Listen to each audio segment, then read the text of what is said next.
താരും തളിരും Mary പോട്ടിൽ what Mary പോട്ടിൽ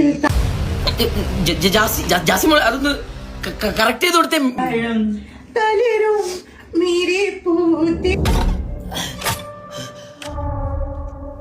കടുവയെ പിടിക്കാൻ വെച്ച കൂട്ടില് കടുവയെ കൊടുക്കാൻ വെച്ച പൂട്ടിൽ ഇത് മക്കൾക്ക് പറ്റിയ ജോലിയല്ല ജാൻമണി. ഞാൻ വേറൊരു ജോലിയുടെ ഓഫർ കൊണ്ടാണ് വന്നിരിക്കുന്നത്. നിങ്ങൾ 22 to 40 വയസ്സിനകത്തുള്ള ആൾക്കാരാണോ? എന്നാൽ നിങ്ങളിപ്പോ ജോലി കിട്ടാൻ വേണ്ടി ആഗ്രഹിച്ച് നടക്കുന്നവരാണോ? നിങ്ങളിപ്പോ +2 കഴിഞ്ഞിട്ട് അല്ലെങ്കിൽ ഡിപ്ലോമ കഴിഞ്ഞിട്ട് വെറുതെ ഇരിക്കുന്നവരാണോ? അല്ല, അപ്പൊ നിങ്ങൾക്ക് വേണ്ടി ഒരു നല്ലൊരു കാര്യം, ഒരു ജോബ് ഓഫേഴ്സിന്റെ കാര്യങ്ങൾ പറയാൻ വേണ്ടിയാണ് ഞാൻ ഇന്ന് വന്നിരിക്കുന്നത്. വീഡിയോ ശ്രദ്ധിച്ച് കേൾക്കുക. ജോബ് ഓപ്പർച്യൂണിറ്റി നമ്മളെ ഇന്ത്യയിലല്ല, അങ്ങ് ദൂരെ, അങ്ങ് ഇറ്റലിയിലാണ്. അപ്പോൾ ഇറ്റലിയിലെ ജനറൽ വർക്കർ കാറ്റഗറിയിലാണ്. അപ്പോൾ നമുക്ക് മാസം 1,20,000 രൂപ വരെ നമുക്ക് സമ്പാദിക്കാം. മിനിമം ക്വാളിഫിക്കേഷൻ എന്ന് പറയുമ്പോൾ +2 ആണ്. അപ്പോൾ നിങ്ങളുടെ കാര്യങ്ങളെല്ലാം കഴിഞ്ഞ് പേപ്പർ വർക്ക് എല്ലാം കഴിഞ്ഞാൽ 5 മാസത്തിനകത്ത് തന്നെ വിസ ലഭിക്കുന്നു. അതുപോലെ 2 വർഷത്തെ വർക്ക് പെർമിറ്റ് പ്ലസ് നമുക്കിപ്പോൾ വേറെ യൂറോപ്യൻ കൺട്രീസിലോട്ട് മൈഗ്രേറ്റ് ചെയ്യാനുള്ള ഓപ്ഷൻസും എല്ലാം ലഭിക്കുന്നു. അതിന്റെ കൂടെ സ്റ്റേയും കാര്യങ്ങളെല്ലാം അവർ തന്നെ അറേഞ്ച് ചെയ്ത് തന്നോളും. ബാക്കി കാര്യങ്ങളൊന്നും നിങ്ങൾ പേടിക്കേണ്ട ആവശ്യമില്ല. ഓക്കെ, അപ്പോൾ അതിനോട് തന്നെ നിങ്ങൾക്ക് കുറച്ച് ഇംഗ്ലീഷും കാര്യങ്ങളൊക്കെ അറിയെങ്കിൽ അത്രയും നല്ലതായിരിക്കും. കാരണം നിങ്ങൾ പോകുന്നത് ഇറ്റലിയിലാണ്, അല്ലാതെ ബീഹാറിലല്ല. സോ മെറ്റക്സ് 360 ഓവർസീസ് കൺസൾട്ടൻസ് എന്ന കൺസൾട്ടൻസിയാണ് ഇതെല്ലാം പ്രൊവൈഡ് ചെയ്യുന്നത്. അവരുടെ ഡീറ്റെയിൽസ് കാര്യങ്ങളെല്ലാം ഞാൻ താഴെ കൊടുത്തിട്ടുണ്ട്. 100% ട്രസ്റ്റബിൾ ആണ്. കാരണം ഇവർക്ക് ലൈസൻസ് ഉണ്ട്. Ministry of external affairs